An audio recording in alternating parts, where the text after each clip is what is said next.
नमस्कार मित्रों, महारथी कर्ण की शूरवीरता और दानवीरता से कौन परिचित नहीं है। उनके बारे में सारा विश्व जगत जानता है। महारथी कर्ण की कई कहानियां कथाएं प्रचलित है, उनमें से कई लोक कथाएं भी प्रचलित है।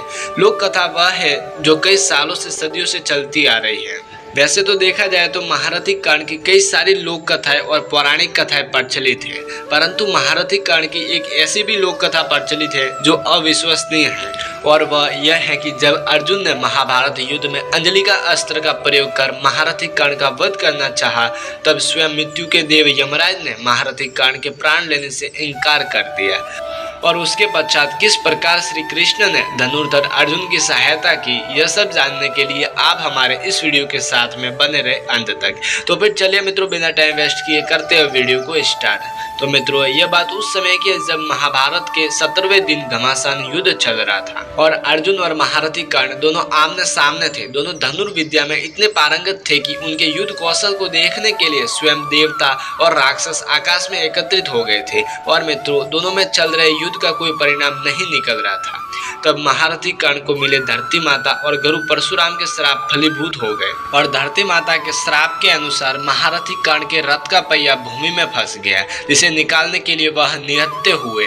और भगवान परशुराम के श्राप के अनुसार वह अपनी सारी विद्या भूल गए जब उन्हें सबसे ज्यादा आवश्यकता थी। जब महारथी कर्ण अपने रथ का पहिया निकाल रहे थे, तब भगवान श्री कृष्ण ने अर्जुन को अंजलि का अस्त्र का प्रयोग कर महारथी कर्ण का वध करने का उपदेश दिया।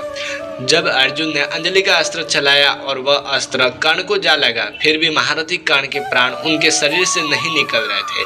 तब भगवान श्री कृष्ण ने यम के देव यमराज अर्थात धर्मराज से पूछा कि आप अपने कर्तव्य का पालन क्यों नहीं कर रहे?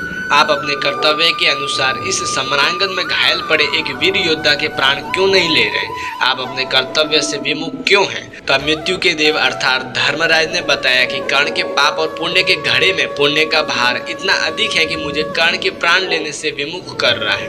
अर्थात कि महारथी कर्ण के पुण्य मेरे कर्तव्य मार्ग के आड़े आ रहे हैं। मुझे क्षमा करे श्री कृष्णा, मैं उनके प्राण नहीं ले पा रहा हूँ, अतः आप ही कुछ कीजिए। तब भगवान श्री कृष्ण अर्जुन के साथ एक ब्राह्मण का रूप धारण करके सम्रांगन में घायल पड़े महारथी कर्ण के पास पहुंच गए, और उनकी दानवीरता की परीक्षा लेते हुए श्री कृष्ण ने ब्राह्मण रूप में उनसे दान में उनसे उनका सोने का दांत मांगा। तब कर्ण ने पास पड़े एक पत्थर को उठाया और पत्थर से दांत को तोड़कर उसे ब्राह्मण को देना चाहा।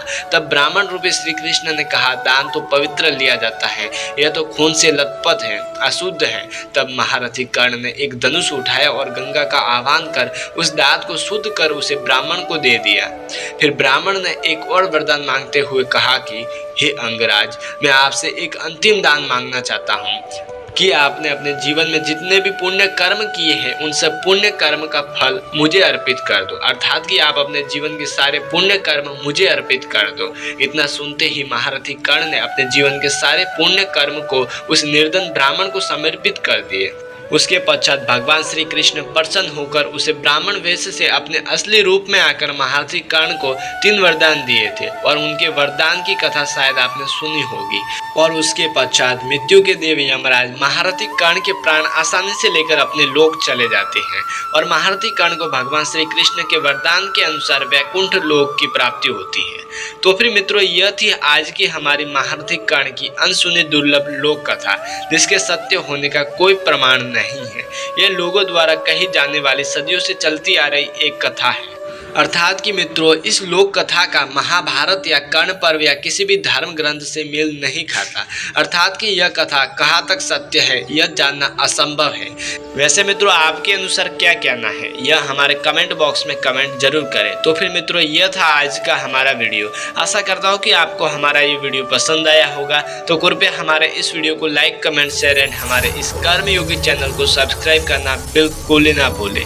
तो फिर चलिए मित्रों, आज के लिए इतना ही। फिर मिलते हैं अगले वीडियो के साथ में।